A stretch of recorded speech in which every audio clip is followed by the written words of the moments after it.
Hello everyone. आशा करता हूँ कि आप सभी अच्छे होंगे। तो हम लोगों का जो शेड्यूल है उसके हिसाब से आज 8 तारीख है और 8 तारीख को आज हमारा पॉलिटी का लेक्चर है। तो इस क्लास में हम पॉलिटी का कंप्लीट लेक्चर देखेंगे, जिसमें हम लोग इंडियन पॉलिटी के जो भी पार्ट्स हैं उसके अलावा बिहार स्पेशल जो भी चीज़ें हैं, जो फैक्ट हैं, वो भी हम लोग इसमें एक एक फैक्ट को डिस्कस करेंगे, जिसके बाद आपको कहीं से भी पॉलिटी पढ़ने की ज़रूरत नहीं पड़ेगी। ठीक है।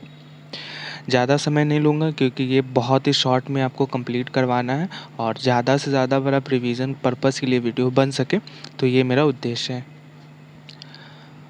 हम लोगों ने इस क्लास को सभी के लिए फ्री रखा है, जिसमें आप सभी इसका लाभ ले सकते हैं, जिसमें कंप्लीट पॉलिटी है वो बिहार स्पेशल के साथ में है। ठीक है। तो अगर आप नए हैं तो भी ये क्लास करने के बाद आपको चीज़ें स्पष्ट हो जाएगी। मैं इस वीडियो में बेसिकली बताऊंगा कि कौन कौन सी चीज़ें करनी है, कौन कौन सी चीज़ें छोड़नी है, और मैं पीडीएफ दूंगा तो उसी के अकॉर्डिंग आपको चीज़ें पढ़नी है। ठीक है। इसका फ़ीस हमने ज़्यादा नहीं रखा है, मात्र 999 रखा है। आप पेड करके 999 इस नंबर पे 6201908435 पर आप अपना स्क्रीनशॉट भेज दीजिएगा। बाकी जो भी क्लासेज हैं, चाहे वो साइंस जीएस के जो भी सेक्शन है, उसको मैं आपको इस महीने के अंतिम तक कंप्लीट करवा दूंगा। आपने शेड्यूल देखा है कि शेड्यूल में किस दिन क्या क्या पढ़ने, एक बार और दिखा देता। तो ये हमारा शेड्यूल है। 9 को हमारा रिवीजन क्लास रहेगा, जिसमें आपने जो पॉलिटी पढ़ा उसको आपको रिवीजन करना है। ओके। 10-11 को मॉडर्न रखा है हमने। 12-13 फिर 2 दिन रिवीजन। 14-15 मॉडर्न। 16 फिर 1 दिन रिवीजन। 17-18 बिहार का मॉडर्न पूरा जो भी बचा हुआ पोर्शन है। 19-20 आपको कंप्लीट मॉडर्न रिवीजन करना है। ठीक है। उसके बाद 21-22 को एंशिएंट हिस्ट्री का सेक्शन है, जो इस एग्ज़ाम के लिए बहुत ही इंपॉर्टेंट है। ठीक। और 24-25 को भी एंशिएंट है, जिसमें बिहार स्पेशल। ठीक। और एक बच जाएगा मिडाइवल। तो मिडाइवल को हम लोग बिहार स्पेशल में सारी चीज़ें जब कवर करेंगे तो उसका मिडाइवल भी करेंगे, क्योंकि मिडाइवल से सिर्फ 1 से 2 ही क्वेश्चन आते हैं। हाईली आएंगे तो 3 से 4, बट उससे ज़्यादा नहीं आते। ठीक है।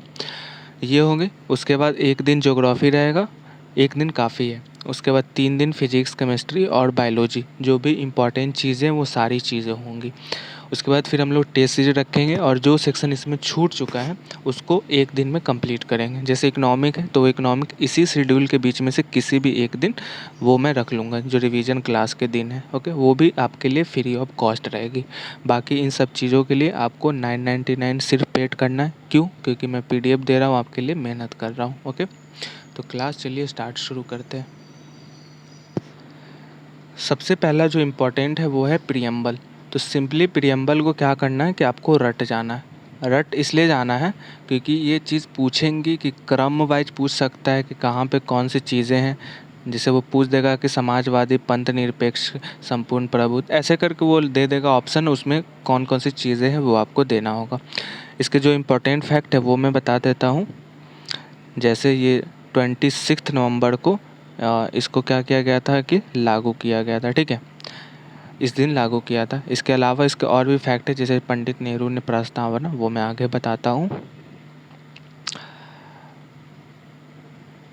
तो प्रस्तावना से संबंधित कुछ फैक्ट है। एक तो है क्या कि ये अमेरिका से लिया गया है, मतलब अमेरिकी संविधान से प्रस्तावना लिया गया है। ठीक है।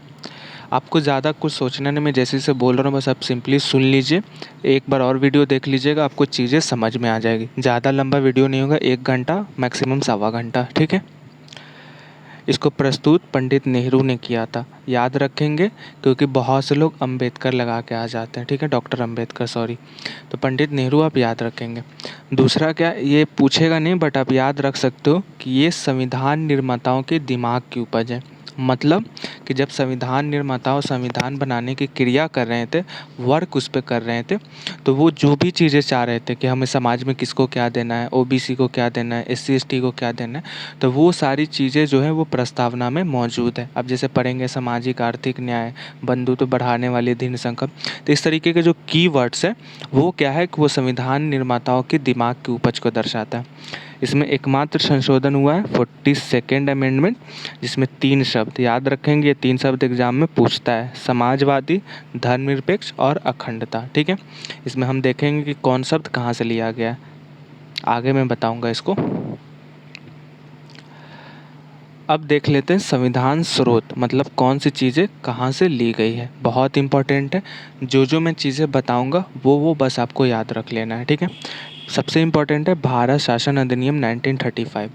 सब अगर वो पूछे क्वेश्चन में कि सबसे ज़्यादा कहाँ से संविधान में चीज़ें ली गई हैं, तो भारत शासन अधिनियम 1935 से, ठीक है। लोक सेवा आयोग याद रखना है, न्यायपालिका याद रखना है, और आपातकालीन प्रावधान। सारा याद रहे या ना रहे, बट ये 3 चीज़ें आपको याद रहनी बहुत ज़रूरी है, ठीक है। अगला इम्पोर्टेंट है ब्रिटिश संविधान। इसमें क्या है, संसदीय कानून, संसदीय सरकार, विधायी प्रक्रिया, नागरिकता, कैबिनेट प्रणाली, विशेषाधिकार। एक चीज़ याद रखना है, द्विसदनीयता यानी लोकसभा राज्यसभा। अगर संसद से रिलेटेड कोई भी फैक्ट है, अगर आपको कुछ भी याद नहीं रहता, तो आप डायरेक्टली क्या लगाएंगे, ब्रिटिश संविधान, ठीक है। अगला अमेरिकी संविधान, वन ऑफ द इम्पॉर्टेंट। तो इसका क्या है, मौलिक अधिकार, न्यायपालिका की स्वतंत्रता, राष्ट्रपति पर महाभियोग। तो सब नहीं याद रखेंगे तो कम से कम मौलिक अधिकार याद रखेंगे, न्यायपालिका की स्वतंत्रता, और उच्चतम और उच्च न्यायालय की पद। इसका कैसे याद रख सकते हो, याद रखेंगे कि अमेरिका क्या है, एक लिबरल कंट्री है, मतलब वो लचीला देश है जहाँ पे सबको वो एक्सेप्ट करता है। तो आप इस तरीके से याद रखेंगे, एक्सेप्ट करने का मतलब क्या है, को सबको आज़ादी दे रहा है। आप देखते हो कि कोई भी देश का लोग वहाँ पे जाके बस सकता है, तो वो उसका लिबरल अप्रोच को बताता है। तो अमेरिका संविधान में जहाँ भी आज़ादी सब टर्म याद आए तो आप अमेरिका संविधान लगा देंगे, अगर याद ना रहे तो, नहीं तो आपको ये 3-4 चीज़ें याद रखनी ही हैं। अगला है आयरिश संविधान। यहाँ से एक चीज़ जो इम्पोर्टेंट है वो आपको हर हाल में याद रखना है, वो है राज्य के नीति निदेशक तत्व यानी डीपीएसपी। इसको हम लोग सबको एक एक करके आगे पढ़ेंगे, ठीक है। अगला क्या है, कनाडा का संविधान। इससे कुछ भी याद ना रहे तो संघीय जो सरकार है वो हमारा कनाडा के संविधान से लिया गया है, ठीक है। देखो मैं सब चीज़ यहाँ पे पीडीएफ में दे रहा हूँ, लेकिन जो मैं बता रहा हूँ उसको कम से कम आप याद करके ही जाएंगे, ठीक है। अगला हम लोग का है ऑस्ट्रेलियाई संविधान। इसमें याद क्या रखना है, समवर्ती सूची आपको याद रखना है, ओके। कहाँ से लिया गया है, तो ऑस्ट्रेलिया संविधान। समवर्ती सूची क्या होता है, तो समवर्ती सूची उसे कहते हैं जिसमें संघ सरकार यानी केंद्र, राज्य और समवर्ती, मतलब न केंद्र में न राज्य में। तो केंद्र का मतलब कि केंद्र का विशेष अधिकार, उसको कुछ विशेष अधिकार मिले होंगे जो सिर्फ केंद्र ही उस पर निर्णय ले सकता है, ठीक है। जैसे आपको किसी राज्य सरकार का सीमा बढ़ाना, घटाना, ठीक ना, उसका नाम परिवर्तित करना, तो ये क्या होगा, संघ, ठीक है। वो संघ सूची होगा। राज्य सूची तो जो राज्य सिर्फ ले, जैसे बिहार स्टेट तो सिर्फ बिहार लेगा उस पर एक्शन, ठीक है। तो उसका एग्जांपल जैसे आप समझ लो, जैसे राज्य सूची का विषय, तो जैसे पुलिसिंग, तो पुलिसिंग राज्य सूची का विषय है, तो पुलिस जो होगा यहाँ के बिहार का, तो कौन लेगा उसका निर्णय, बिहार गवर्नमेंट लेगी। समवर्ती सूची में जैसे शिक्षा सॉरी, तो शिक्षा क्या है, समवर्ती सूची, मतलब केंद्र भी उस पर एक्शन ले सकता है और राज्य भी। एक और इम्पोर्टेंट याद रखेंगे, अगर वो पेपर में पूछेगा कि अगर कोई भी सूची में नहीं है तो उस पर निर्णय कौन लेगा, तो वो लेगा केंद्र सरकार, ठीक है। इतना याद रखना है। अगला है जर्मनी का संविधान। उसमें क्या है, आपातकाल के दौरान मौलिक अधिकारों का निलंबन, ओके।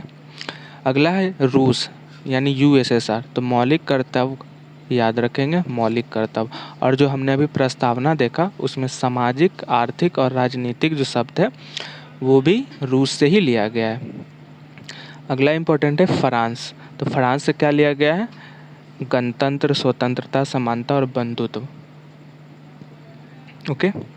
और दक्षिण अफ्रीका का एक याद रख लेना, आपको क्या रखना है, संविधान संशोधन की प्रक्रिया। और जापान के संविधान से क्या याद रखना है, विधि द्वारा स्थापित प्रक्रिया। तो मैंने जो चीज़ें बताई कम से कम उसको आपको याद रखना है। मैं रिपीट नहीं करूँगा, आप फिर से वीडियो देख लीजिए क्योंकि शॉर्ट टर्म में ही चीज़ों को कंप्लीट करनी है, ओके। एक और चीज़ यहाँ पे देख लीजिएगा कि ये पूरी दुनिया में हमारा संविधान सबसे बड़ा है, जिसमें कितने 395 अनुच्छेद थे मूल रूप से। अभी तो 400-500 अनुच्छेद है, लेकिन मूल रूप से वो क्वेश्चन पूछेगा, ठीक है। 395, 22 भाग और 8 अनुसूची, ओके। हाँ ठीक है। ये भाग है, मैं इसको स्क्रॉल कर देता हूँ, आप इसको देख लीजिएगा, ठीक है। कौन सा भाग, जैसे भाग 1 में संघ और उसका राज्य क्षेत्र आता है, ओके। भाग 2 में नागरिकता आता है। तो इस तरीके से आपको रट जाना है। वो डायरेक्टली पूछेंगे कि भाग 6 में क्या आता है, तो राज्य। इस तरीके से आपको ये रट जाना है। मैं स्क्रॉल करता हूँ, ओके। ये रटने वाली चीज़ें 1-1 22 तक आपको याद होनी चाहिए, ठीक है। अगला है अनुसूची। तो वो पूछेंगे क्या उसमें क्वेश्चन कि बताइए प्रथम अनुसूची में क्या है। तो क्या है, राज्य और संघ राज्य क्षेत्रों का वर्णन। पूछेगा कि राज्यसभा की सीटों का आवंटन किस अनुसूची में, तो किसमें, चौथी अनुसूची में। तो ये आपको रट जाने हैं 12 अनुसूची, ओके। अब हम कुछ इम्पॉर्टेंट फैक्ट देखते हैं जो भारतीय संविधान से संबंधित है, ठीक है। वो बहुत ही इंपॉर्टेंट फैक्ट है, आपको जो जो मैं बताऊंगा उसको बस रट जाना है, ओके। जैसे क्या है, पहला कि पहली बार जो है संविधान सभा का विचार किसके मन में आया था, तो एम एन रॉय। अब वहाँ पे डॉक्टर अंबेडकर ही बहुत से लोग लगाएंगे, लेकिन कौन थे, एम एन रॉय। इनको भारत में कम्युनिस्ट आंदोलन का अग्रदूत, कम्युनिस्ट मतलब लेफ्टिस्ट, जैसे आप सीपीआई माले जो पार्टी है उसके अग्रदूत कौन है, तो doctor M N Roy, okay. पहला पॉइंट ये याद रखना है। दूसरा पॉइंट, 1935 ऐसे पूछेगा नहीं, इसको छोड़ देता हूँ। अगला है, हाँ, ये एक पॉइंट है, 1940 जो अगस्त प्रस्ताव है उसमें पहली बार संविधान बनाने की प्रक्रिया को स्वीकार किया गया था, ठीक है। ये एक इम्पॉर्टेंट याद रखेंगे।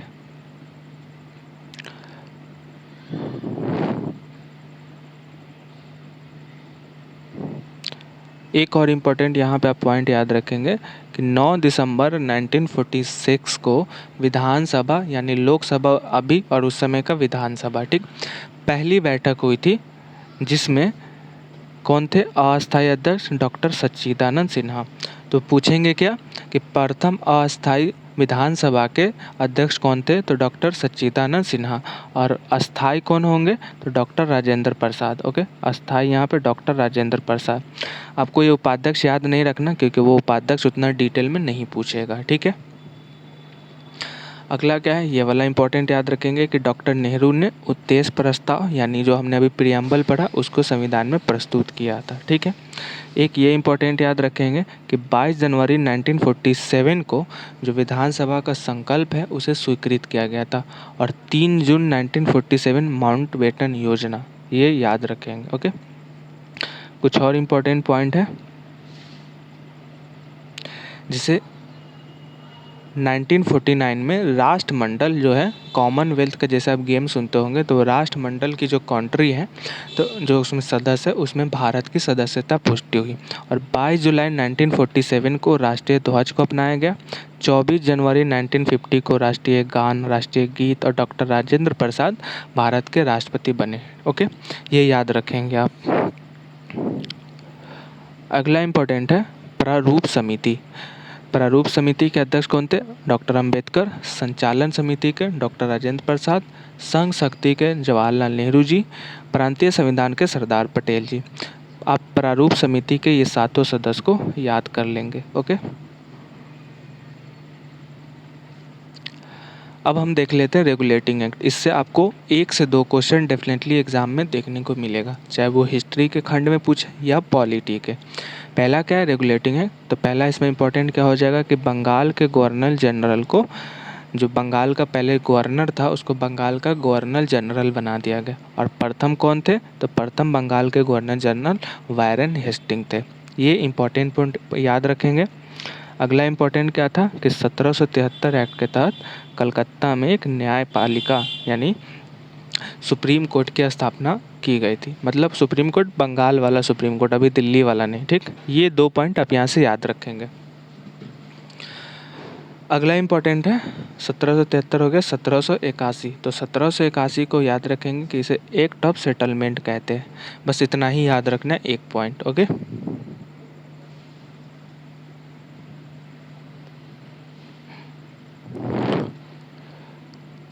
अगला है 1784 पिट्स इंडिया एक्ट, ओके।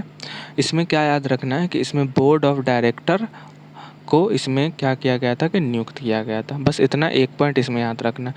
1786 वाला में लॉर्ड कॉर्नवालिस को नियुक्त किया गया था, ठीक। 1-1 पॉइंट ये दोनों में से याद रखेंगे।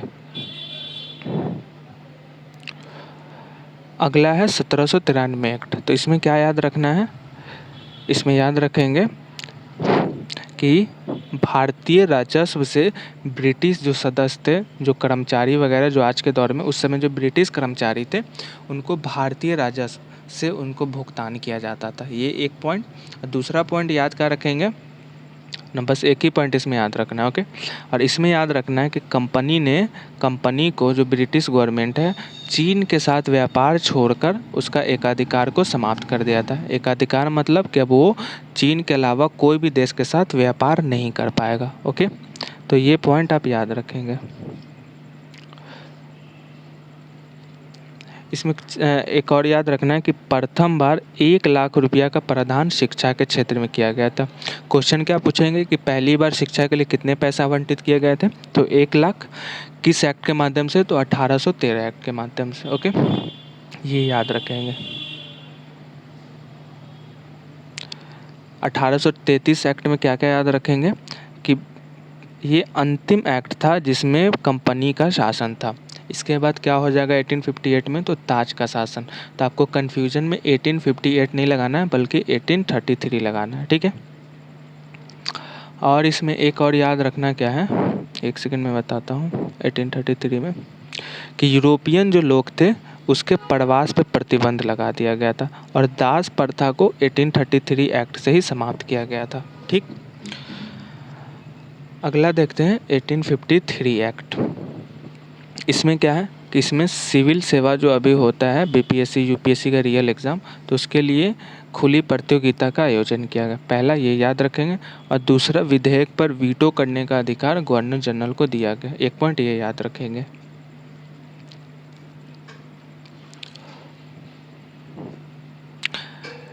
भारत सरकार अधिनियम 1858 को याद रखेंगे कि इसे ताज का शासन कहा जाता है, ठीक है।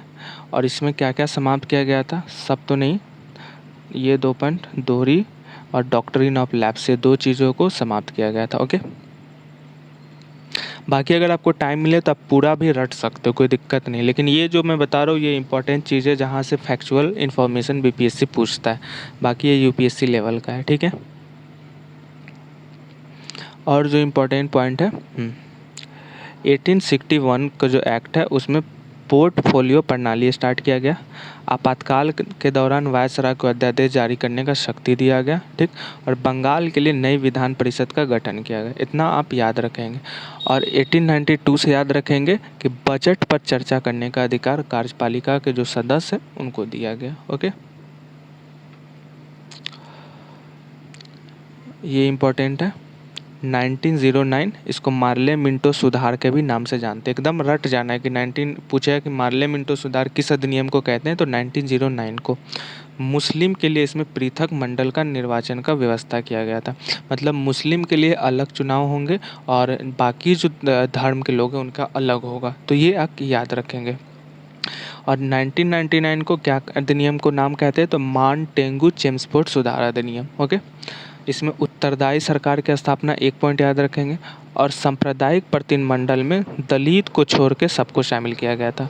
और जब 1935 एक्ट आएगा तो उसमें दलित को भी शामिल कर लिया जाएगा, ठीक। और प्रांतों में द्वैत शासन को लागू किया गया था। ये 3 पॉइंट आप याद रखेंगे, ठीक। 1935 में क्या रखेंगे याद, कि प्रांतों को द्वैत स्वायत्तता दिया गया, ठीक है। और इसके अलावा क्या कि दलितों को वो क्या बोलते हैं, विशेष, जो अभी हमने बताया था, पृथक मंडल निर्वाचन दिया गया।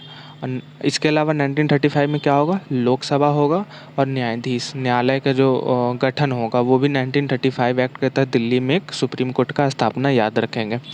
1947 के तहत क्या होगा कि भारत को राज्य सौंप दिया जाएगा अंग्रेज़ों के द्वारा। ये याद रखेंगे। 3 जून 1947 माउंटबेटन योजना के तहत ट्रांसफ़र होगा। ये बहुत ही इंपॉर्टेंट पॉइंट है। तो ये हमारा रेगुलेटिंग एक्ट का सभी इंपॉर्टेंट पॉइंट समाप्त होता है। बाकी आप अच्छे से पीडीएफ में पढ़ लेंगे। राज्य पुनर्गठन अधिनियम के तहत जो इम्पोर्टेंट है वो हम लोग देख लेते हैं, जहाँ से एक क्वेश्चन आई थिंक पूछ सकता है, ठीक है। जैसे 1961 में दादर नागर हवेली को 10वां संविधान संशोधन के तहत यूटीज़ का दर्जा मिला था। तो इम्पोर्टेंट है 10वां संविधान संशोधन, दादर नागर हवेली। 12वां के तहत गोवा दमन दीव और 14वां के तहत फ्रांस के द्वारा पुडुचेरी को हस्तांतरित किया गया। मतलब 14वां संविधान संशोधन के तहत पुडुचेरी याद रखेंगे और 12वां के तहत गोवा दमन द्वीप को यूटीज का दर्जा है। यूटीज मतलब यूनियन टेरिटरीज। यूनियन टेरिटरीज मतलब चंडीगढ़, कश्मीर, लद्दाख जो ये सब यूनियन टेरिटरी, दिल्ली ये भी यूनियन टेरिटरीज है। और 36वां संविधान संशोधन के तहत सिक्किम को 1974 में एक स्टेट का दर्जा दिया गया था। तो ये पॉइंट आपको याद रखना है, ओके। अब हम लोग देख लेते हैं मौलिक अधिकार। One of the important part है, जो इम्पोर्टेंट फैक्ट है वो पहले देखते हैं। ये भाग 3 में है, ओके। ये भारत के मैग्ना कार्टा इसे कहा जाता है, ठीक है। ये इसका अनुच्छेद 12 से 35 है, ओके। और ये राज्य के विरुद्ध लोगों की स्वतंत्रता की रक्षा करता है। मतलब अगर इसका हनन होता है तो आप डायरेक्टली सुप्रीम कोर्ट में जा सकते हैं। मतलब अब हाई कोर्ट और लोअर कोर्ट के अलावा सीधे सुप्रीम कोर्ट जा सकते हैं, तो याद रखेंगे, ओके। इमरजेंसी जब लगता है तो उस समय अनुच्छेद 20 और 21 को छोड़ के बाकी जो आपके अधिकार है वो समाप्त किए जा सकते हैं। मतलब जैसे अनुच्छेद 19 है, अनुच्छेद 22 है, 23 है, सब समाप्त किए जा सकते हैं, ठीक है। केवल भारतीयों को प्राप्त कौन है? तो 15, 16, 19, 29 और 30 ये केवल भारतीयों को प्राप्त है, ये विदेशियों को नहीं प्राप्त है। और केवल अल्पसंख्यकों को अनुच्छेद 30, ठीक है। जैसे कन्फ्यूजन क्या करेगा कि कहेगा कि अल्पसंख्यकों को प्राप्त अधिकार, तो अनुच्छेद 29 और 30 दोनों देगा। लेकिन याद रखिएगा अनुच्छेद 29 जो है वो अल्पसंख्यकों के साथ साथ बहुसंख्यकों को भी प्राप्त है। कैसे प्राप्त है? क्योंकि जिस क्षेत्र में वहाँ के समुदाय अल्प मात्रा में होंगे, अल्प संख्या में होंगे, उनको भी भले उनका भारत देश में हिंदू धर्म हो या सिख धर्म हो, ईसाई धर्म हो, कुछ भी हो, बट अगर वहाँ पे वो संख्या में अल्प है मतलब कम है, तो उन्हें भी अनुच्छेद 29 का अधिकार दिया जाएगा, ठीक है। अब मैं सिंपली इसको स्क्रॉल कर देता हूँ। आपको कम से कम अनुच्छेद 1 से लेकर 51A तक आपको अनुच्छेद याद रहना चाहिए। तो आप इसका स्क्रीनशॉट ले लीजिएगा, रोककर मैं धीरे धीरे इसको बढ़ा रहा हूँ, ओके। जहाँ जहाँ इंपॉर्टेंट चीज़ें हैं वो उसको मैंने एडिट कर दिया है, आपको उसको बता देता हूँ। जैसे अनुच्छेद 14 जो है इसमें बहुत इंपॉर्टेंट है, इसका क्वेश्चन पिछले ईयर भी पूछा था 68 BPSC में, ठीक है। तो अगर वो देगी कानून के समक्ष किससे लिया गया? तो ब्रिटेन से। और कानूनों का समान संरक्षण किससे लिया गया? तो अमेरिका से। ये 2 पॉइंट आपको यहाँ पे अनुच्छेद 14 में याद रखने हैं। इस मौलिक अधिकार में भी जो इम्पोर्टेंट है वो है अनुच्छेद 19। ये आपको हर हाल में याद रखना होगा। वहाँ पे क्या पूछेगा कि शांतिपूर्वक बिना हथियार उठाने का किसमें है? तो अनुच्छेद 19। देश के किसी भी हिस्से में व्यापार करने का अधिकार किसके हैं? तो अनुच्छेद 19। तो ये आपको याद होना चाहिए। और अनुच्छेद 21 भी याद होना चाहिए। और एक अनुच्छेद 17 अस्पृश्यता का अंत और अनुच्छेद 18 उपाधियों का। मतलब ये सब आप याद कर ही जाइएगा, ठीक ना। अनुच्छेद 21 से भी याद रखिएगा वन ऑफ द इम्पोर्टेंट कि इसमें शिक्षा का अधिकार मिला है, जो 86वां संविधान संशोधन के तहत जोड़ा गया है। और इसी संशोधन के तहत इसे मौलिक कर्तव्य भी बनाया गया है, जो हम आगे देखेंगे, ओके। इसको आप स्क्रीनशॉट ले लीजिएगा, मैं धीरे धीरे इसको बढ़ा रहा हूँ। देखो जो चीज़ें रटने वाली है उसमें टाइम वेस्ट नहीं करना, एग्ज़ाम बहुत ही नज़दीक है। एक और याद रखिए कि अनुच्छेद 32 के तहत, ये सब इम्पोर्टेंट पॉइंट है, अनुच्छेद 32 के तहत सुप्रीम कोर्ट रीट जारी करेगी। अनुच्छेद 226 के तहत हाई कोर्ट आपका रीट जारी करेगी। तो ये 2 पॉइंट यहाँ से आपको याद रखना है। अब देख लेते हैं DPSP यानी राज्य के नीति निदेशक तत्व, ओके।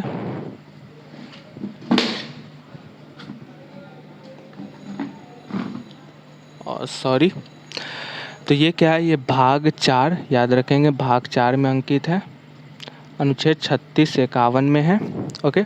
और ये आयरलैंड यानी आयरलैंड से लिया गया है, ठीक है।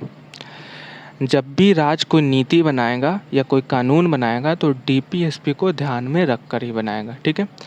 इसे कल्याणकारी राज्य की अवधारणा कहा जाता है, ठीक है। अगर पूछा कि कल्याणकारी राज्य की अवधारणा किस में है तो DPSP यानी राज्य के नीति निदेशक तत्व में है, ठीक है।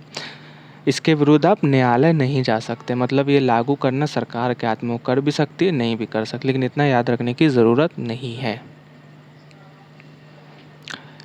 इसके इम्पोर्टेंट आर्टिकल कौन कौन से हैं जो हर हाल में याद रखने हैं वो मैं बता देता हूँ। जैसे अनुच्छेद 38, लोक कल्याणकारी राज्य की अवधारणा, ठीक। वो पूछेगा कि जैसे पूछेगा कि ग्राम पंचायत का किस में है, तो आपको याद रखना है कि डीपीएसपी में, इसलिए इसके भी सारे आपको आर्टिकल रट जाने हैं। वो पूछेगा कि मजदूरी और कुटीर उद्योग किस में दिया हुआ है, तो डीपीएसपी। तो इस तरीके से वो क्वेश्चन पूछेगा, आर्टिकल नहीं पूछेगा, ठीक है। तो इसको भी आपको हर हाल में रट जाना है, ठीक है। अब यूनिफॉर्म सिविल कोड चल रहा है न्यूज़ में, तो आर्टिकल 44, तो ये भी पूछेगा कि किस में है, तो डीपीएसपी में। कुछ भी पूछ सकता है, ओके। मौलिक कर्तव्य ये भाग 4A में है, भाग 4 नहीं है, 4A में है, और अनुच्छेद 51A है, ठीक है।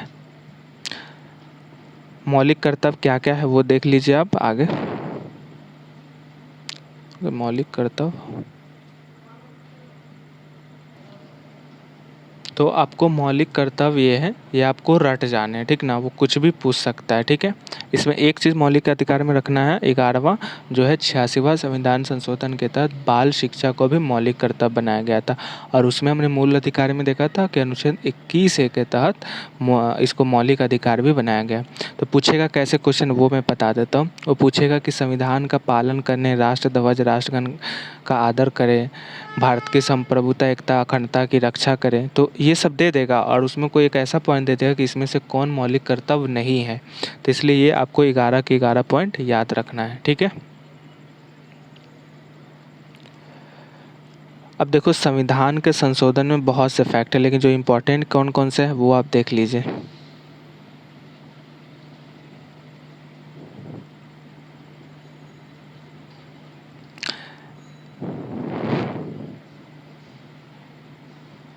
जैसे इसका जो शुरुआत है, तो संविधान संशोधन जो होता है वो आपका अनुच्छेद 368 के तहत संविधान संशोधन होता है। एक पॉइंट आपको याद रखना है, ठीक है, ये डायरेक्टली पूछेगा। केशवानंद भारती जो केस है, इसमें क्या कहा गया था कि जो मूल चीज़ें हैं, ठीक है, जो जैसे मूल रूप से संविधान में, उसके साथ आप छेड़छाड़ नहीं कर सकते, उसको आप संशोधन नहीं कर सकते, ठीक है। जैसे प्रस्तावना, तो प्रस्तावना में जो मूल चीज़ें उसको नहीं कर सकते, बाकी अगर लगे तो संशोधन कर सकते हैं, ठीक है। बाकी आपकी इम्पोर्टेंट की ज़रूरत की चीज़ें नहीं, क्योंकि फैक्चुअल एग्ज़ाम है। कुछ चीज़ें ये याद रख लीजिएगा कि संसद का साधारण बहुमत से ये जो चीज़ें हैं ये पास होती है। जैसे नए राज्यों का प्रवेश गठन, विधान परिषद का गठन, तो पूछेगा कि बताइए नए राज्यों का प्रवेश या गठन संसद के साधारण बहुमत से होता है, विशेष बहुमत से होता है, ठीक ना। तो ये आपको याद रख लेना है, ओके। और संसद का विशेष बहुमत के लिए कौन कौन से, मौलिक अधिकार और डीपीएसपी, और इसके अलावा जो इसमें नहीं है और इसमें नहीं, वो सब संसद का विशेष बहुमत से होगा, ठीक है।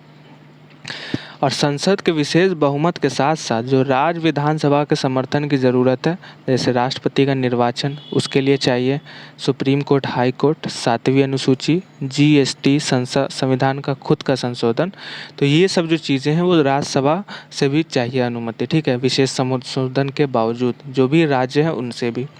तो आपको सिंपली इसको याद रख लीजिएगा तो काम हो जाएगा, ठीक है। एक इसको याद रख लिया, बाकी दो आपको ऑटोमेटिक पता चल जाएगा।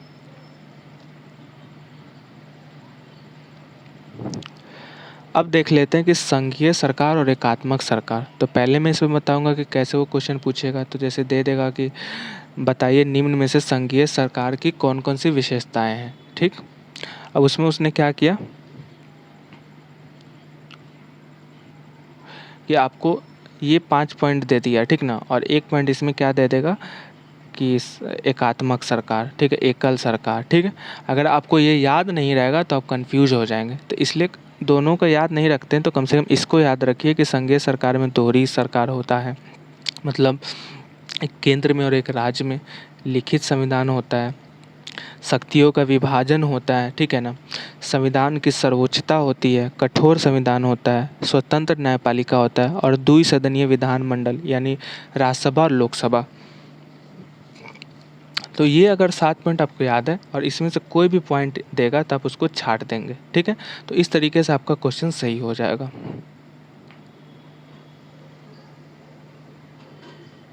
और मैंने बताया था कि संघीय सरकार कहाँ से लिया गया भारत में, तो कनाडा से। एक पॉइंट ये याद रखेंगे।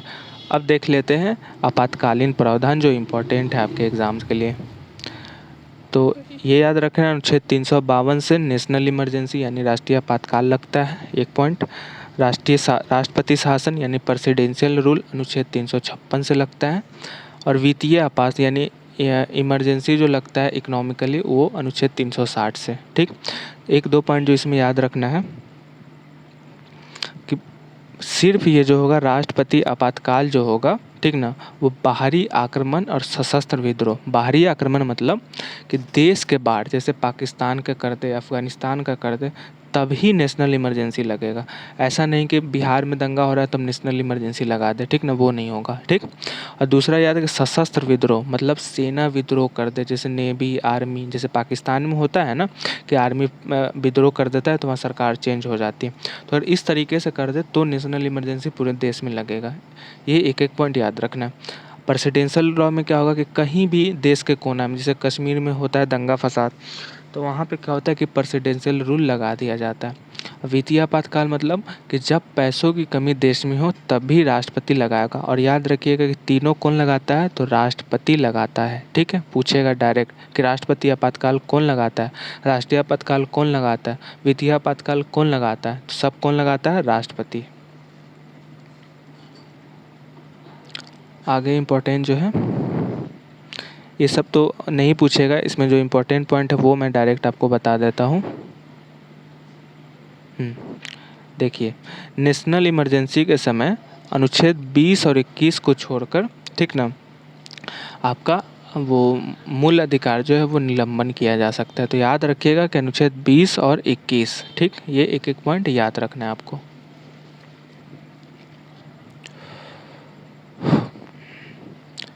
कुछ और इम्पोर्टेंट पॉइंट है, आगे मैं बताता हूँ। ओके, इसमें नहीं दिया है, हाँ यहाँ पे दिया हुआ। तो याद रखिएगा कि जब नेशनल इमरजेंसी लगेगा तो एक बार में लोकसभा या राज्य विधानसभा, मतलब जैसे विधानसभा बिहार में, तो एक बार में केवल 1 वर्ष के लिए कार्यकाल बढ़ाया जा सकता। तो पूछेगा क्या कि बताइए, अगर राष्ट्रीय आपातकाल लगा है तो एक बार में कितने दिनों के लिए विधानसभा या लोकसभा का कार्यकाल बढ़ाया जा सकता है। मतलब बिना इलेक्शन से, जैसे 5 साल होता है ना नियुक्ति, तो 5 साल के जगह क्या क्या है कि 6 साल होगा। ठीक नहीं, ये नहीं कि 7 साल होगा, 8 साल। ठीक, और जब ख़त्म हो जाएगा नेशनल इमरजेंसी तो 6 महीना से ज़्यादा नहीं। तो ये 2 पॉइंट आपको याद रखना है यहाँ से। ओके,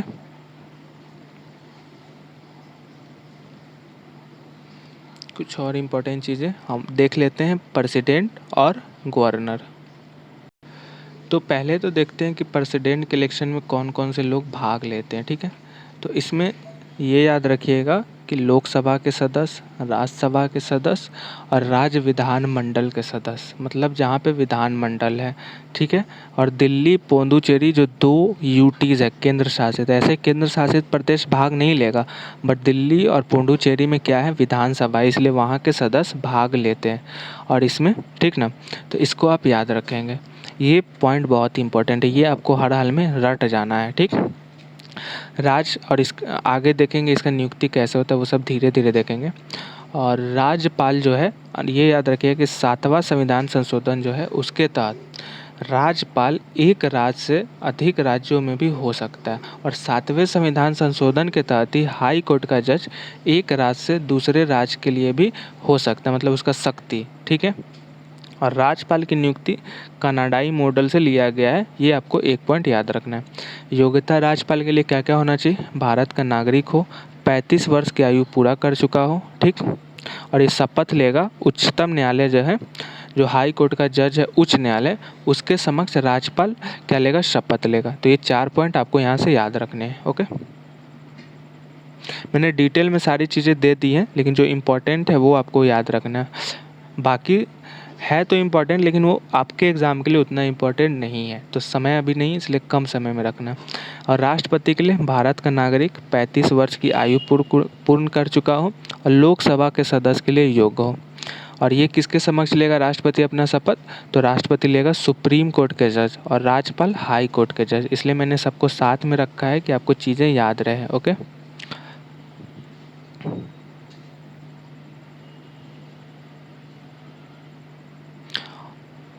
ये हो गया। अब देख लेते हैं उपराष्ट्रपति, उतना ही याद रखना है। अगर जैसे उसको कभी हटाना हो राज्यपाल को या राष्ट्रपति को, तो उसके लिए क्या होता है कि फिर प्रोसेस होता है, वो अपना त्यागपत्र दे सकता है, ठीक ना। नहीं तो उसमें महाभियोग जलाया जा सकता है। उसका कार्यकाल तो हमने देखा ही नहीं। तो दोनों का कार्यकाल जो होता है, राष्ट्रपति का कार्यकाल 5 साल होता है और राज्यपाल जो है, एक इसमें 2 पॉइंट याद रखिए कि राज्यपाल का कार्यकाल निर्धारित नहीं है। वो दे देगा 5 साल 6 साल, तो आपको नॉन ऑफ द एबव मानना है, ठीक ना। और राज्यपाल जो है वो केंद्र का एजेंट के रूप में कार्य करता है। तो क्वेश्चन में देगा कि बताइए कि राज्यपाल का काम क्या है, तो उसका काम है केंद्र के एजेंट के रूप में काम करना। तो ये एक पॉइंट भी आप अपने डायरी में नोट कर लेंगे, ठीक है। तो कुछ चीज़ें हो सकता है आते आते आ जाता है, लेकिन कभी कभी भूल जाता हूँ, ठीक ना। अगर मुझे कहीं हो सकता है कि इसमें इंपॉर्टेंट पॉइंट नहीं हो, तो वो मैं आपको लिख के व्हाट्सअप जो ग्रुप है, या अगर आप ज्वाइन करते तो उसको मैं बता दूंगा, ठीक है। उपराष्ट्रपति का पोस्ट, ये भी इम्पोर्टेंट है। यहाँ से क्या पूछेगा, तो ये अमेरिकी मॉडल से हमारा उपराष्ट्रपति है। कहाँ से लिया गया उपराष्ट्रपति का पद, तो अमेरिका से लिया गया, ठीक। योग्यता क्या होना चाहिए, तो 35 वर्ष की आयु पूर्ण कर चुका हो, राज्यसभा का सदस्य का योग्यता रखता हो और लाभ के पद पर कार्य नहीं हो, ठीक है। और ये क्या होता है, उपराष्ट्रपति अपने पद के साथ साथ राज्यसभा का सभापति भी होता है, ठीक है। तो ये 2 पॉइंट याद रखेंगे। और उपराष्ट्रपति के चुनाव में निर्वाचित और नामांकित जो भी लोकसभा और राज्यसभा के सदस्य उसमें भाग लेंगे। एक पॉइंट मैंने यहाँ पे बताना भूल गया, राष्ट्रपति में, ठीक ना। हाँ, राष्ट्रपति पर जब महाभियोग चलता है तो उसमें क्या होगा कि राज्य विधानमंडल का सदस्य का कोई भी उसमें नहीं लेगा भाग, ठीक। और उसके अलावा एक और है कि राष्ट्रपति के चुनाव में मनोनीत सदस्य, जैसे जो मनोनीत राष्ट्रपति के द्वारा होता है, वो राष्ट्रपति के इलेक्शन में भाग नहीं लेते हैं, ठीक है। और विधान परिषद के भी सदस्य भाग नहीं लेते हैं। तो ये 1-2 पॉइंट आप नोट डाउन कर लेंगे, ओके। अगला देख लेते हैं प्रधानमंत्री और मुख्यमंत्री। तो देखो, भारतीय संविधान में प्रधानमंत्री और मुख्यमंत्री का पोस्ट नहीं दिया हुआ है, लेकिन ये एक क्या बोलते हैं, संवैधानिक संचालन के लिए हम काम करते हैं, ठीक। तो प्रधानमंत्री की नियुक्ति राष्ट्रपति के द्वारा होगा, मुख्यमंत्री का नियुक्ति राज्यपाल के द्वारा होगा। एक एक पॉइंट यहाँ से याद रखेंगे, ओके। अगर मुख्यमंत्री या प्रधानमंत्री, अगर वो जैसे लोकसभा, राज्यसभा या विधानसभा, विधान परिषद से नहीं चुने गए हैं और वो मुख्यमंत्री या प्रधानमंत्री बन जाते हैं, तो उन्हें 1 महीने के अंदर में कोई भी एक सदन का सदस्य होना पड़ेगा, अन्यथा उसका पद से हटा दिया जाएगा। तो ये एक पॉइंट आप यहाँ याद रखेंगे, ठीक। देखो, जो मैं चीज़ें बोल रहा हूँ बस उसको रट जाना है, ज़्यादा दिमाग नहीं लगाना है, ठीक है। क्योंकि समय नहीं है, नहीं तो ये सब क्लासेस चलती है 20 दिन 25 दिन 1-1 महीना। और एक और पॉइंट है कि जैसे वो देगा कि राष्ट्रपति का कार्यकाल क्या होता है, सॉरी, प्रधानमंत्री और मुख्यमंत्री का, तो ऐसे तो 5 साल होता है, लेकिन वो निर्धारित नहीं है, वो राष्ट्रपति के पद पर्सन पे है। और ये जब भी अपना त्यागपत्र देगा तो ये राष्ट्रपति को देगा, ठीक ना। और वो किसको देगा, राज्यपाल को देगा, ठीक है।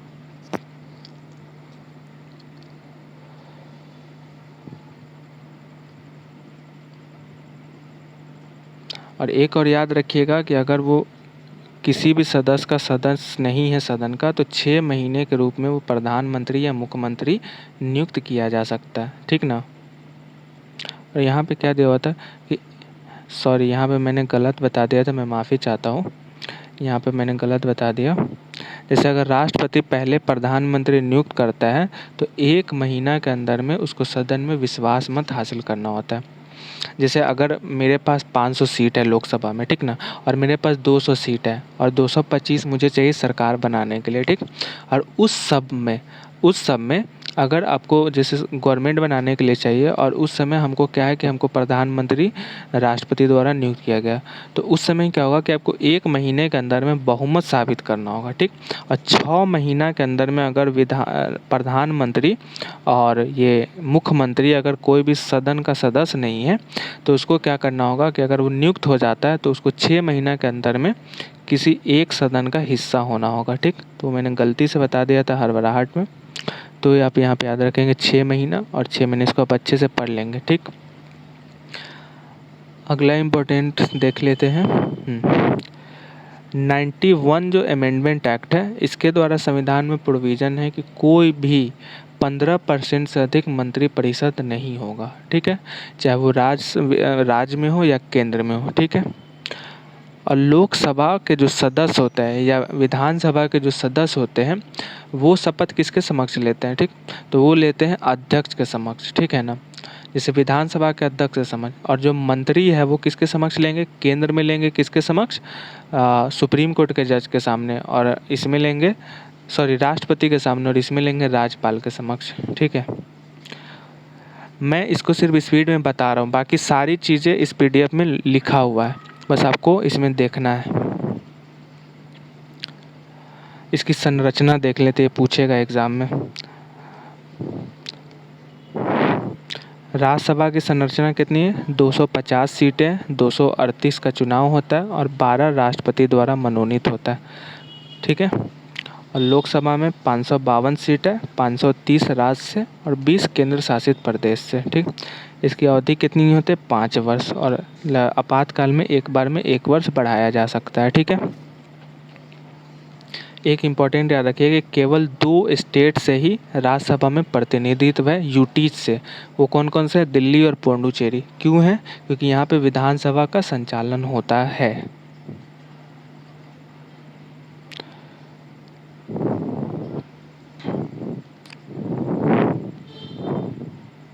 और राष्ट्रपति जो है ये 12 सदस्य कौन कौन से क्षेत्र से मनोनीत करता है, तो कला, साहित्य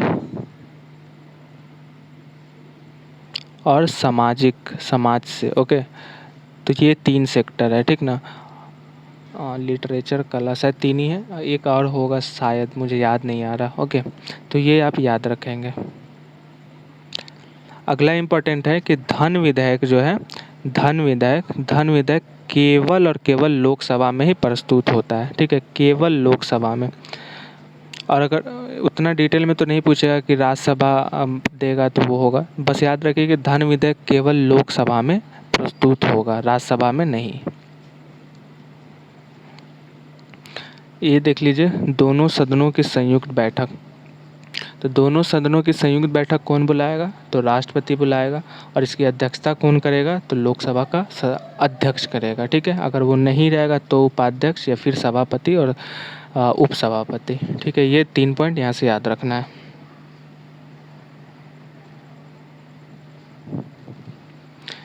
ये आप एक पॉइंट यहाँ से याद रख सकते हो कि जैसे लोकसभा और राज्यसभा में जो समानताएं हैं, असमानताएं, तो लोकसभा का स्थिति राज्यसभा के साथ, मतलब दोनों का पावर किस किस में एक समान है। जैसे साधारण बिल आएगा तो दोनों सदन में रखा जाएगा, ठीक है। राष्ट्रपति का चुनाव का महाभियोग होगा तो वो, ठीक है। और लोकसभा के साथ असमान, जैसे धन विधेयक केवल लोकसभा में होगा, ठीक है। संयुक्त बैठक की अध्यक्षता केवल लोकसभा के अध्यक्ष करेंगे, ठीक ना। जब नहीं होंगे तभी राज्यसभा केवल बजट पर चर्चा कर सकता है, उस पर वोट नहीं दे सकता। तो ये 3 चीज़ें इसका याद रखेंगे। और डायरेक्ट पूछेगा कि कौन से लोकसभा में पास होगा, राज्यसभा में नहीं होगा। राज्यसभा का सिर्फ विशेषाधिकार किसमें, कि जो राज्य के जो वो संसद आते चुने जाते उसके लिए, ठीक है। इसमें कुछ पॉइंट याद रखना है, बहुत इंपॉर्टेंट है। जैसे लोक लेखा समिति, इसमें 22 सदस्य होते हैं, 15 लोकसभा से और 7 राज्यसभा से।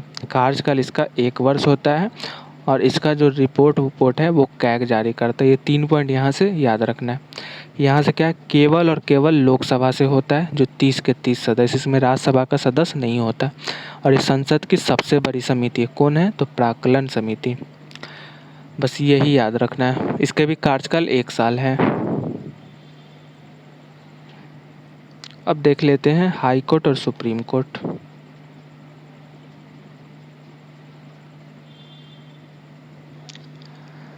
तो हाई कोर्ट किस में है, संविधान के भाग 5 में, ओके।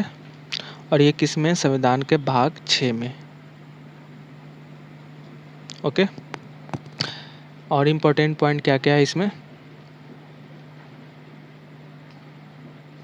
तो इसका उद्घाटन कब हुआ था सुप्रीम कोर्ट का, तो 28 जनवरी 1950 को, ठीक। और ये भारत शासन अधिनियम 1935 के तहत गठित हुआ था, ओके। और आप आ जाओ इधर, तो 1862 में 1861 एक्ट के तहत 3 हाई कोर्ट का स्थापना सबसे पहले हुआ था, कलकत्ता, बॉम्बे और मद्रास। ओके, ये 3 याद रखेंगे।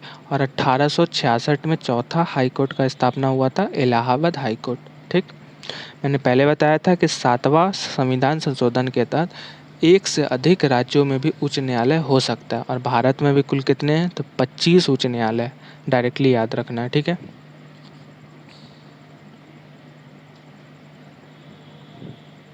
और वर्तमान में कितने जज हैं, तो 33 जज और एक मुख्य जज है, ठीक है।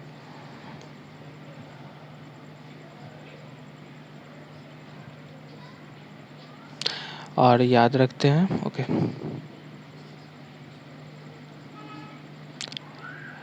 इसकी नियुक्ति कौन करेगा, सुप्रीम कोर्ट का। तो उच्च न्यायालय के जो सदस्य कोलिजियम सिस्टम, उसके जो भी जजेज हैं वो मिलकर सुप्रीम कोर्ट के जज की नियुक्ति करते हैं, ठीक है।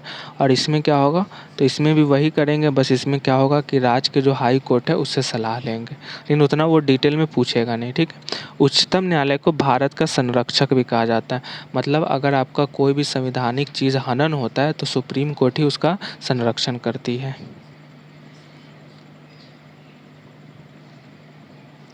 योग्यता देख लेते हैं हाई कोर्ट का पहले। तो भारत का नागरिक होना चाहिए, 10 साल का न्यायिक अनुभव होना चाहिए वकीली का, ठीक ना, यानी 10 वर्ष का अधिवक्ता रह चुका, एडवोकेट रह चुका हो, इतना ही याद रखिए। और ये अपना शपथ राज्यपाल के समक्ष लेता है, ठीक है। ये 62 वर्ष की आयु तक अपना पद धारण करे रह सकता है, राष्ट्रपति को ये अपना त्याग देगा। ये 5 पॉइंट आपको यहाँ से याद रखने हैं, ठीक।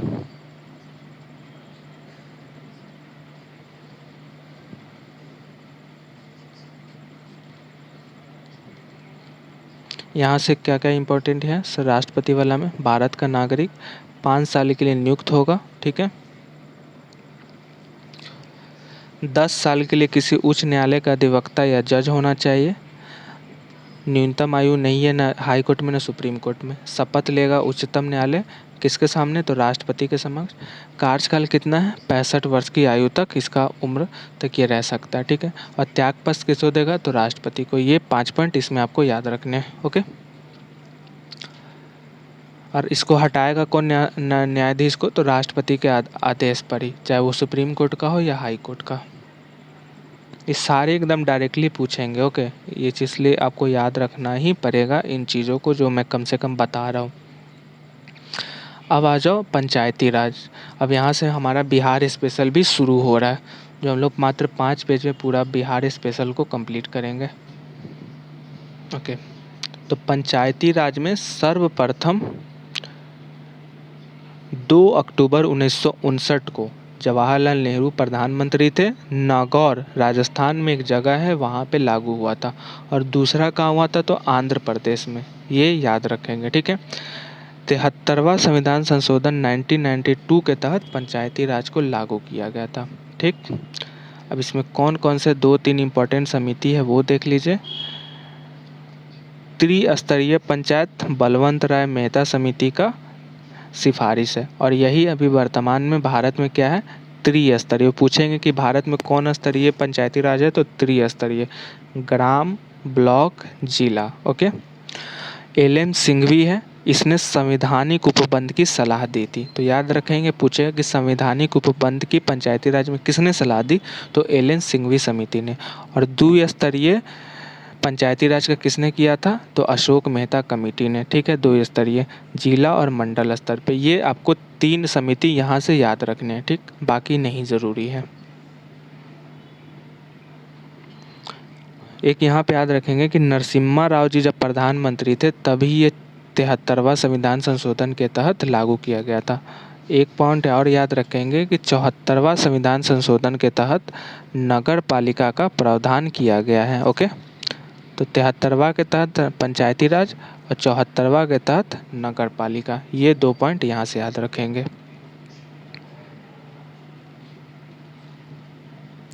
अब देख लेते हैं इम्पोर्टेंट बिहार से संबंधित फैक्ट, जिसमें बिहार स्पेशल से भी है, बिहार में कब लागू हुआ था, कहाँ क्या है। तो पॉलिटी का 4 पेज में, और मैं दावे के साथ कह सकता हूँ कि इससे एक भी बाहर क्वेश्चन नहीं आएगा। जितने भी बुक हैं बिहार स्पेशल के लिए केबीसी नैनो हो ग्राउंड सबको मैंने इसमें समाहित कर दिया है। और एम लक्ष्मीकांत के पॉलिटी के बुक है उसको भी मैंने इसमें लगभग कंप्लीट किया है, जो भी इम्पोर्टेंट चीज़ है।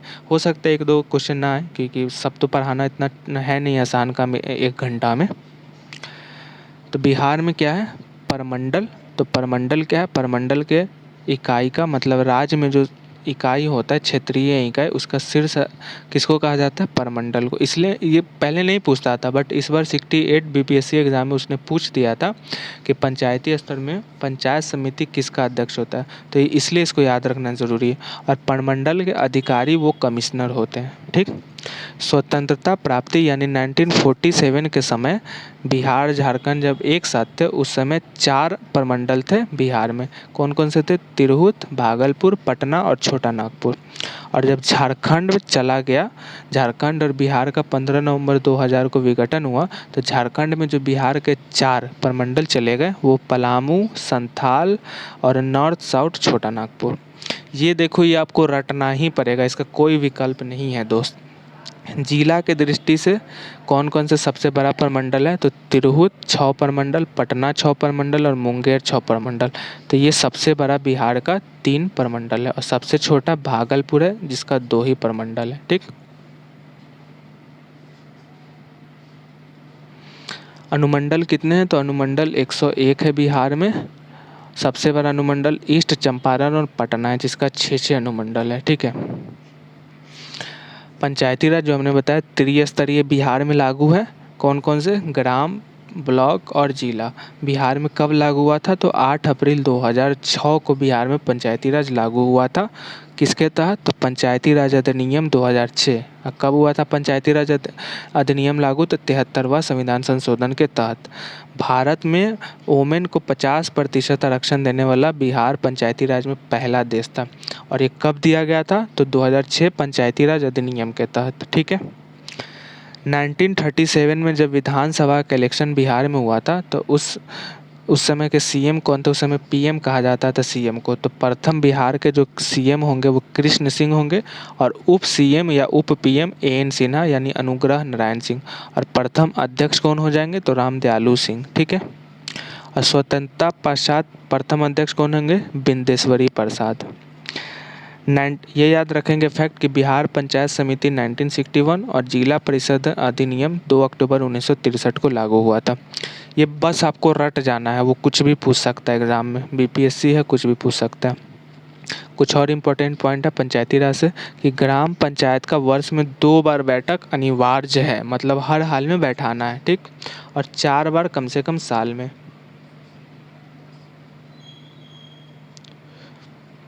ठीक है। और ग्राम कचहरी का अध्यक्ष कौन होता है, तो सरपंच, याद रखेंगे।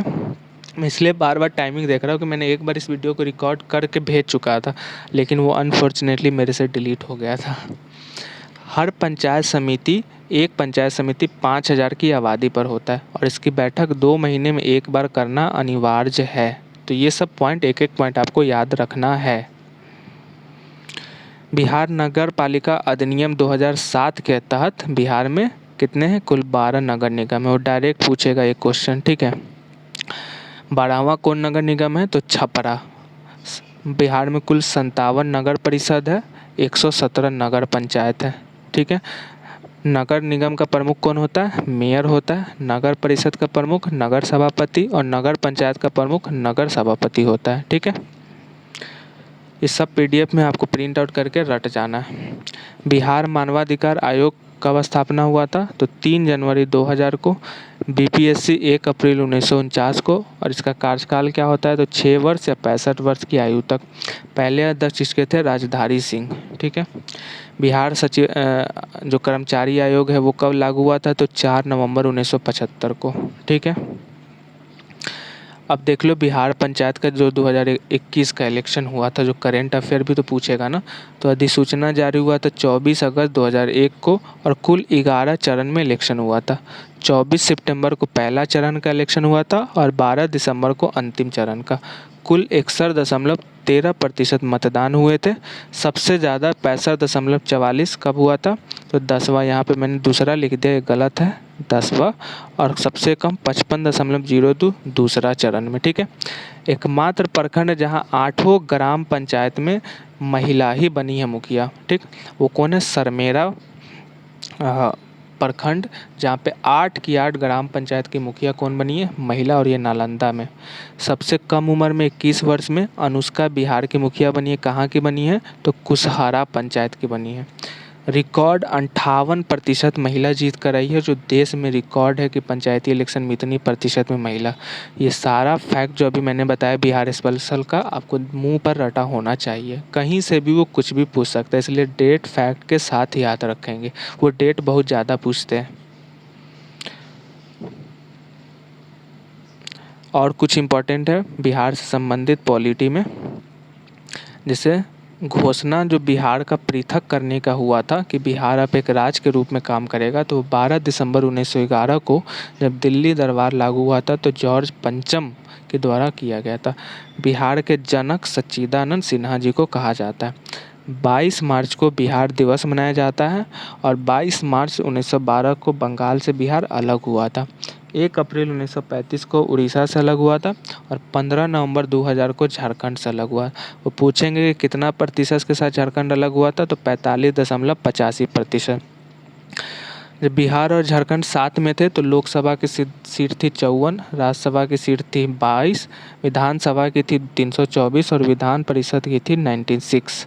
और जब बिहार अब अकेला बच गया झारखंड से अलग होकर, तो कुल कितना लोकसभा की सीट है? 40, राज्यसभा का 16, विधानसभा का 243 और विधान परिषद का 75। ये सब फैक्ट आपको मुंह पर याद होना चाहिए। विधानसभा में सीट आरक्षित सीटें कितनी हैं? तो 38 सीटें हैं। और एसटी के लिए कितनी है? 2 सीटें। ये दो सीटें कौन कौन है? एक मनिहारी और एक कटोरिया। ये 2 सीटें एसटी के लिए विधानसभा में। और लोकसभा में एससी के लिए 6 सीटें आरक्षित हैं। कौन कौन से? सासाराम, समस्तीपुर, जमुई, हाजीपुर, गोपालगंज और गया, ठीक है। बिहार में कुल प्रखंड कितने? 534।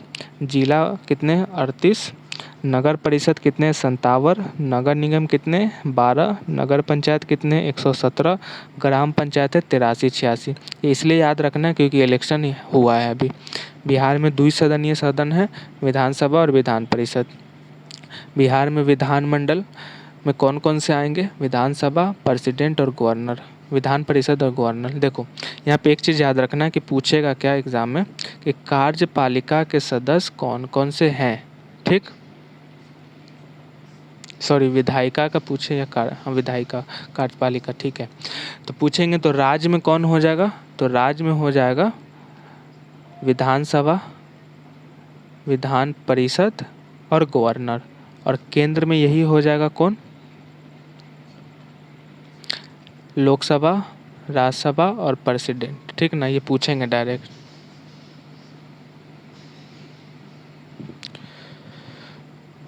आगे देख लेते हैं जो मैंने छोड़ दिया था। विधानसभा को निम्न सदन कहा जाता है और केंद्र में निम्न सदन लोकसभा को कहा जाता है। उच्च सदन राज्यसभा को और राज्य में विधान परिषद को उच्च सदन। 104वां संविधान संशोधन के तहत लोकसभा और विधानसभा से एंग्लो इंडियन यानी जो अंग्रेज और भारत थे, माने जो भारत में तो हैं बट अंग्रेज थे और यहाँ पे बस गए, उनका रिजर्वेशन समाप्त कर दिया है। लेकिन वही एससी के लिए 2030 तक रिजर्वेशन रखा गया था। ऐसा क्यों है? क्योंकि जब भारत का संविधान बना था तो 70 वर्ष की आयु तक के लिए 70 वर्ष तक के लिए आरक्षण दिया गया था इन्हें, जो 70 वर्ष पूर गया इसलिए इसको समाप्त कर दिया गया। 91वां संविधान संशोधन के तहत क्या होता है कि 15% से अधिक आप मंत्रिपरिषद में नहीं बना सकते हैं, ठीक है। अनुच्छेद 170 के तहत, नहीं इसको याद नहीं रखना, चुनाव में भाग लेने के लिए मैं बता देता हूँ 18 वर्ष की आयु चाहिए। और इलेक्शन लड़ने के लिए किसमें क्या चाहिए तो मैं बता देता हूँ।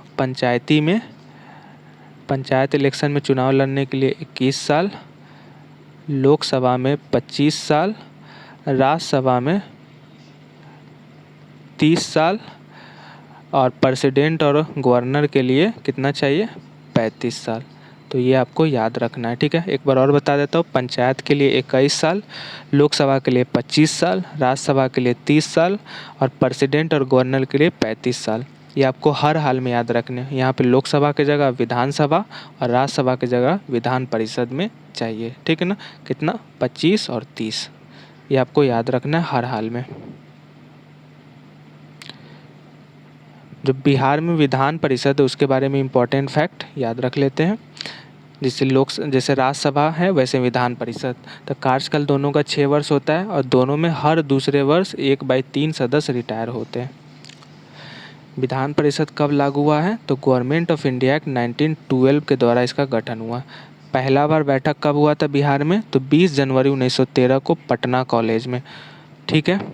और 22 नवंबर 1921 को महिलाओं को मताधिकार दिया गया, यानी मत देने का अधिकार बिहार विधान परिषद के लिए दिया गया। अभी बिहार विधानसभा कहते हैं, पहले विधान परिषद कहते थे। 7 फरवरी 1921 को जो अभी बिहार का विधानसभा आप देख रहे हो वो अस्तित्व में आई, ठीक है। उस समय उड़ीसा भी साथ में था। और पहला सभापति कौन बने थे उस समय, वाल्टर मोडे, ठीक है।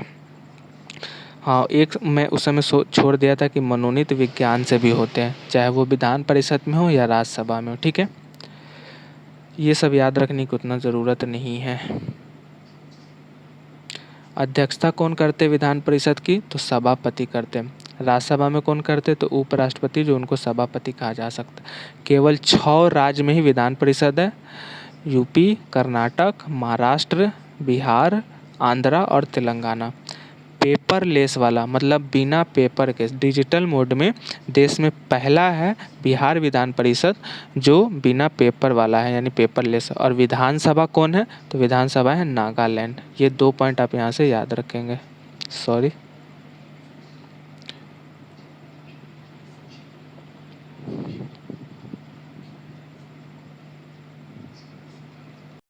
कुछ और इम्पोर्टेंट पॉइंट है। जैसे बिहार में कुल 8 बार राष्ट्रपति शासन लगा है, ठीक है। पहला बार लगा था भोला पासवान जी के समय, जिस समय गवर्नर थे नित्यानंद कानूनगो जी। स्वतंत्रता के पूर्व यानी स्वतंत्र भारत से पहले बिहार के पहले गवर्नर सत्येंद्र प्रसाद सिन्हा थे। और स्वतंत्रता के बाद पहले कौन हुए, जयराम दौलत राम, ठीक है। और दूसरे कौन हुए, माधव श्रीहरि गवर्नर। पहले मुस्लिम गवर्नर कौन है बिहार के, तो डॉक्टर जाकिर हुसैन। पहला एससी सीएम बिहार का कौन है, भोला पासवान। और दूसरे रामसुंदर दास। मैंने दूसरा इसलिए दे दिया क्योंकि पहला बहुत बार क्वेश्चन पूछ चुका है। पहला गैर कांग्रेसी मुख्यमंत्री कौन है बिहार के, तो महामाया प्रसाद। और प्रथम बिहार की और भारत की मुख्यमंत्री महिला राबड़ी देवी जी। सर्वाधिक समय तक मुख्यमंत्री रहने का रिकॉर्ड किसके नाम है, तो नीतीश कुमार जी 7 बार और उन्होंने शपथ 8 बार लिया है। कृष्ण सिंह जी और राबड़ी देवी जी 3-3 बार रही हैं। ओके। सबसे कम समय तक सीएम रहने का रिकॉर्ड किनके नाम है, तो सतीश प्रसाद सिंह मात्र 4 दिन और दूसरे नीतीश कुमार जी मात्र 8 दिन। बिहार में प्रथम सीएम कौन हुए, कृष्ण सिंह जी। और प्रथम डिप्टी सीएम याद है एन सिन्हा, अनुग्रह नारायण सिन्हा, ठीक है। और दूसरे मुख्यमंत्री कौन थे, दीप नारायण यादव। सबसे लंबा राष्ट्रपति शासन कितने दिनों का था, 262 दिन। और सबसे कम 7 दिन। बिहार को निषेधाज्ञा कानून न्यायालय स्थापना का क्या बोलते हैं, जनक कहा जाता है। बिहार में ही पहला बार PIL जो आप कहते हैं जनहित याचिका, जो हमारे तेज प्रताप भैया कहते रहते हैं जनहित, PIL डाल देंगे PIL बेसिकली होता है मानहानि टाइप का, ठीक ना। जैसे अगर मैं किसी को गलत अफवाह फैलाता हूँ तो मेरे विरुद्ध कोई अगर केस करता है तो उसे PIL कहते हैं। तो कौन सा केस है, हुसैन आरा खातून और बिहार गवर्नमेंट के मध्य, याद रखेंगे। इसके वकील थे पुष्पा कपिला हिंगोरोनी, जिनको PIL का जनक भी कहा जाता है। और जब एक कोर्ट में सुनवाई हुआ था तो उसके जज थे PN भगवती जी। पटना हाई कोर्ट का स्थापना कब हुआ, तो 3 फरवरी 1916 को। ओके। प्रथम पटना हाई कोर्ट के जज कौन थे ब्रिटिश काल में, तो एडवर्ड चामियार। और स्वतंत्रता के बाद मनमोहन अग्रवाल। फर्स्ट लोकायुक्त कौन हुए, वसुंधरा सहनी। और बिहार सचिवालय का स्थापना 1912 में हुआ। तो इसी तरीके से दोस्तों हमारा पॉलिटी का लेक्चर आज समाप्त होता है। अगर आप इसका PDF चाहते हैं तो आप अपना नंबर व्हाट्सअप कर सकते हैं, यहाँ पे आपको व्हाट्सअप ग्रुप पे जोड़ दिया जाएगा, आपको इसका PDF दे दिया जाएगा जिससे आप अच्छे से रिवीजन कर पाएँ।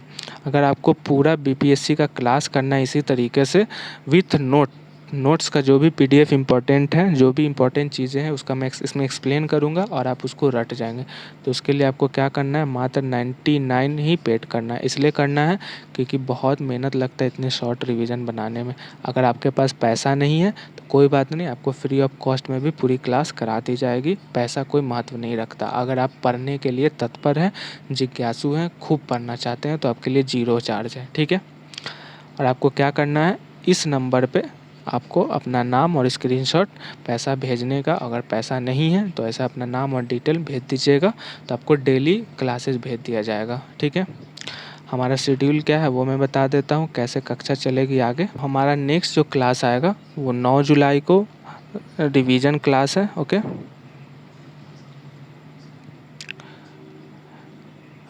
10 और 11 मॉडर्न हिस्ट्री रहेगा, और 10-11 को जो पढ़ाएंगे उसको 12-13 रिवीजन करना है। 14 मॉडर्न रहेगा, 14-15 16 को रिवीजन करना है। 17-18 फिर मॉडर्न, और 19-20 रिवीजन।